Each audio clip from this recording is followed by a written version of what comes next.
Jelaskan apa yang dimaksud dengan sistem kerabatan patrilineal, matrilineal, dan parental, beserta contoh daerahnya. Pertama, sistem kekerabatan patrilineal. Sistem keturunan yang ditarik menurut garis bapak. Dalam sistem ini, kedudukan anak laki-laki lebih utama dibandingkan anak perempuan.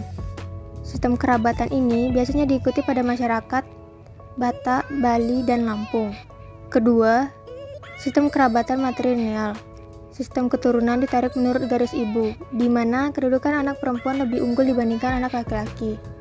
Sistem kekerabatan matrilineal biasanya diikuti pada masyarakat Minangkabau. Ketiga, sistem kerabatan parental atau bilateral. Sistem keturunan yang ditarik menurut garis dua sisi bapak atau ibu atau disebut dengan orderlik.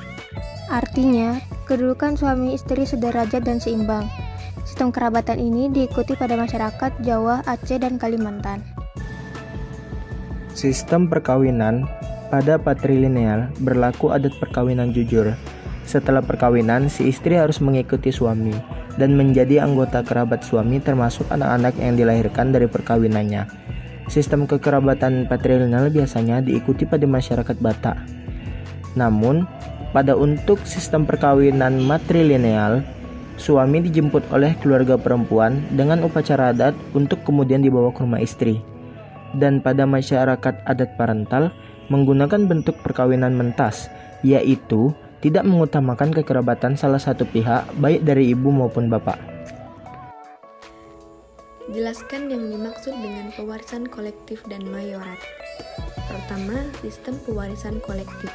Sistem pewarisan di mana harta peninggalan diteruskan dan dialihkan pemilikannya dari pewaris kepada waris sebagai kesatuan yang tidak terbagi-bagi penguasaan dan pemilikannya, melainkan setiap waris berhak untuk mengusahakan, menggunakan, atau mendapat hasil dari harta peninggalan itu. Sistem kolektif ini biasanya terdapat di daerah Minangkabau.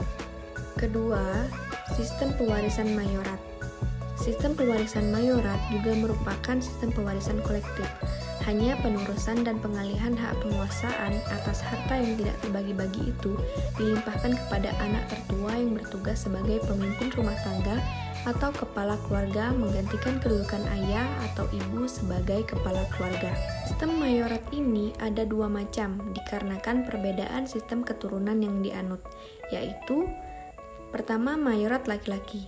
Seperti berlaku di lingkungan masyarakat Lampung, terutama yang beradat Pepadun, atau juga berlaku sebagaimana di Teluk Yos Sudarso, Kabupaten Jayapura, Papua.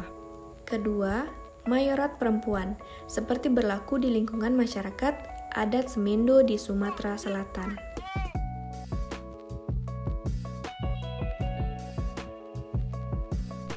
Bagaimana eksistensi hukum adat di masa mendatang? Hukum adat memiliki tempat tersendiri dalam hierarki peraturan perundang-undangan di Indonesia, tepatnya yaitu sebagai hukum kebiasaan atau the customary law. Berdasarkan aspek historis, sejak negara Indonesia menjadi negara yang berdaulat, hukum adat atau hukum kebiasaan telah menempati perannya sendiri di tengah masyarakat, yang mana hukum adat merupakan produk kebudayaan yang tak terpisahkan dari kebudayaan lain. Selain itu, dalam pembentukan hukum nasional, hukum adat tetap menjadi pertimbangan agar hukum yang ditetapkan tersebut tidak bertentangan dengan kepentingan masyarakat, dan hukum nasional yang akan ditetapkan tersebut menjadi lebih efektif dalam penerapannya. Walaupun Indonesia sempat mengalami masa transisi di bidang sistem hukum, yaitu sistem hukum tidak tertulis menuju sistem hukum tertulis yang mengatur bagian terbesar dari masyarakat, namun hukum tidak tertulis atau hukum adat tetap berfungsi. Hal ini selaras dengan apa yang dikatakan oleh Lon L. Fuller yang menyatakan bahwasannya kita tidak akan dapat memahami the ordinary law terkecuali kita memahami terlebih dahulu the customary law.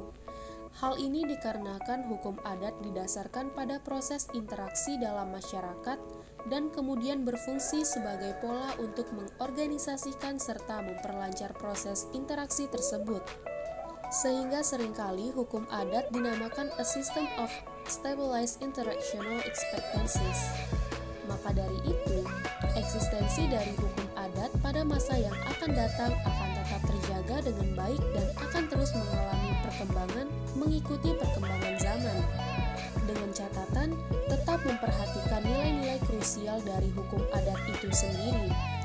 Hal ini terjadi karena kita tidak bisa mengenyampingkan faktor historis yang mana hukum adat telah tumbuh, mengakar, dan berkembang berdampingan dengan sistem hukum lainnya di tengah masyarakat Indonesia.